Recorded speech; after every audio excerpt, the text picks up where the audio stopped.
नमस्कार। कभी ऐसा महसूस हुआ है कि हर तरफ से बस हिदायतें मिल रही हैं? ये मत करो, वो करो, ऐसे बैठो, वैसे चलो। मतलब जैसे हमारी जिंदगी हमारी है ही नहीं, बस दूसरों के दिए गए नियमों की एक लंबी लिस्ट बन गई हो। अगर हाँ, तो आज हम एक बहुत ही खास और उतनी ही पावरफुल कविता अमांडा की दुनिया में उतरने वाले हैं। ये कविता एक छोटी सी बच्ची के मन की कहानी है, उसकी कल्पना की उस असीम उड़ान की कहानी है जो वो बाहरी दुनिया के दबाव से बचने के लिए भरती है। तो चलिए साथ मिलकर उसके इस खामोश विद्रोह को समझते हैं। सच कहूं तो ये सवाल हम सबसे जुड़ा हुआ है ना। हम सब जिंदगी के किसी ना किसी मोड़ पर, खासकर बचपन में, इस एहसास से गुजरे हैं जब बड़े हमें कुछ सिखाने की कोशिश में लगातार टोकते हैं और हमें लगने लगता है कि हमारी अपनी मर्जी, हमारी अपनी सोच के लिए कोई जगह ही नहीं बची है। ये कविता बस इसी एक सार्वभौमिक यानी यूनिवर्सल एहसास को बहुत ही बारीकी से पकड़ती है और हमें सीधे अमांडा के मन में ले जाती है। तो सबसे पहले आइए उस दुनिया में कदम रखते हैं जिसमें अमांडा जी रही है, या कहूं कि जिसमें वो फंसी हुई है। ये एक ऐसी जगह है जो लगातार आदेशों, सुधारों और उम्मीदों से भरी हुई है, और हर एक निर्देश, हर एक उम्मीद का निशाना सीधे तौर पर अमांडा है। जरा महसूस करने की कोशिश करते हैं कि ये कैसा लगता होगा। जरा इस आवाज के लहजे पर गौर कीजिए। इसमें एक लगातार टोका टाकी है, एक किस्म की डांट है जो कभी रुकती नहीं। कविता की शुरुआत ही हमें इन निर्देशों की बौछार के बीच लाकर खड़ा कर देती है।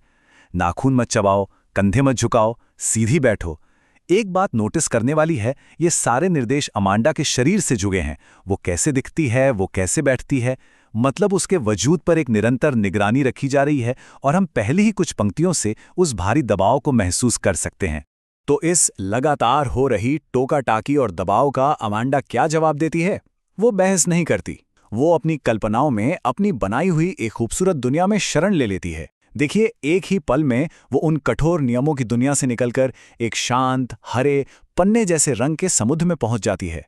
और उस दुनिया की सबसे खास बात क्या है? वहां कोई और नहीं है, कोई उसे आदेश देने वाला नहीं है। वो अकेली है, एक जलपरी की तरह, जो अपनी मर्जी से, आजादी से बस बह रही है। ये है उसका पहला और सबसे खूबसूरत मानसिक पलायन। लेकिन असलियत की दुनिया कहाँ पीछा छोड़ने वाली है? वो अधिकार से भरी आवाज फिर से लौट आती है, पर इस बार ध्यान उसके शरीर और बैठने के तरीके से हटकर उसकी घरेलू जिम्मेदारियों पर आ गया है। होमवर्क, कमरे की सफाई, जूतों की सफाई। ऐसा लगता है जैसे कामों की लिस्ट कभी खत्म ही नहीं होगी, और आवाज में वही हक, वही उम्मीद है कि हुक्म मिलते ही फौरन काम हो जाना चाहिए। और इसके जवाब में अमांडा एक बार फिर अपनी कल्पना की दुनिया में चली जाती है। लेकिन इस बार का उसका पलायन और भी ज्यादा गहरा, और भी ज्यादा चौंकाने वाला है। वो खुद को एक अनाथ के रूप में देखती है। पहली बार में ये सुनने में अजीब लग सकता है ना? लेकिन जरा सोचिए कि वो असल में क्या चाहती है। वो माता पिता के लगातार नियंत्रण से पूरी तरह से आज़ादी चाहती है। उसके लिए इस दुनिया में चुप्पी कोई बोझ नहीं, बल्कि सुनहरी है। और आज़ादी अकेली या डरावनी नहीं, बल्कि मीठी है। ये उसकी अपनी मर्जी से जीने की गहरी इच्छा को दिखाता है। अब देखिए, दबाव और भी ज्यादा व्यक्तिगत, और भी ज्यादा निजी होता जा रहा है। अब बात सिर्फ उसके व्यवहार या घर के कामों तक सीमित नहीं है। अब ये उसके खाने पीने और यहां तक कि वो कहां देख रही है, इस पर भी नियंत्रण करने की कोशिश है। चॉकलेट मत खाओ, अपने मुहासों को याद रखो। और फिर वो हताशा से भरी मांग, मेरी तरफ देखो जब मैं तुमसे बात कर रही हूं। हम यहां उस आवाज के पीछे की बढ़ती हुई झुंझलाहट को साफ महसूस कर सकते हैं, क्योंकि उन्हें दिख रहा है कि अमांडा उनसे दूर, बहुत दूर, अपनी ही दुनिया में खोती जा रही है। और यही बात हमें उसके आखिरी और शायद सबसे शक्तिशाली पलायन तक ले आती है। वो खुद की कल्पना रैपुंज़ेल के रूप में करती है, लेकिन यहाँ कहानी में एक बहुत ही शानदार मोड़ है।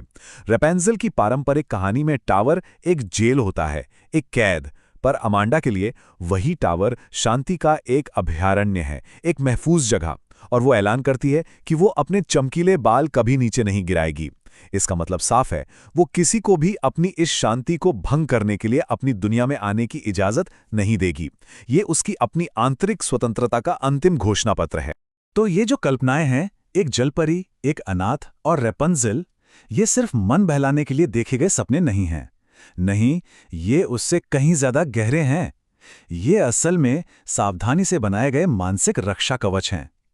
तो चलिए अब थोड़ा और गहराई से समझते हैं कि ये कल्पनाएं असल में क्या दर्शाती हैं, और कैसे ये अमांडा के मन में धीरे धीरे एक प्रतिरोध की दीवार खड़ी करती हैं। यहाँ सबसे जरूरी बात समझने की ये है कि उसकी हर एक कल्पना बाहरी दुनिया के किसी खास दबाव की सीधी प्रतिक्रिया है। जब उसके शरीर पर नियंत्रण किया जाता है तो वो एक जलपरी बन जाती है, जिसके शरीर पर किसी का जोर नहीं। जब उसे घरेलू जिम्मेदारियों के बोझ तले दबाया जाता है तो वो एक अनाथ होने का सपना देखती है, जिसके ऊपर कोई जिम्मेदारी नहीं है। और अंत में जब उसे भावनात्मक रूप से भी नियंत्रित करने की कोशिश होती है तो वो रपुंजल के टावर में चली जाती है, जहां कोई घुसपैठ कर ही नहीं सकता। ये उसके मन में बने वो किले हैं जिन्हें वो कल्पना की ईंटों से एक एक करके बना रही है। और अब हम कविता के उस मोड़ पर आते हैं, उस चरमोत्कर्ष पर, जहां ये दो दुनियाएं, अमांडा की अपनी शांत आंतरिक दुनिया और बाहर की शोर शराबे वाली दुनिया, आपस में टकराती हैं। और ये टकराव पूरी तरह से एक दूसरे को ना समझ पाने, एक भयंकर गलतफहमी के एक पल में होता है। ये कविता का आखिरी हिस्सा है और ये एक जबरदस्त विडंबना, एक आयरनी से भरा हुआ है। बोलने वाले को अमांडा की खामोशी मुंह भुलाना या मूडी होना लगती है।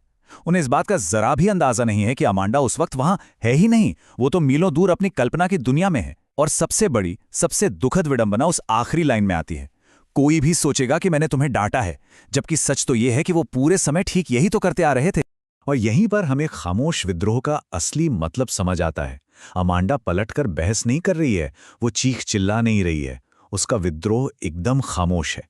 वो अपनी कल्पना को एक ढाल की तरह इस्तेमाल कर रही है, एक ऐसी महफूज जगह बना रही है जहां कोई उसे नियंत्रित नहीं कर सकता।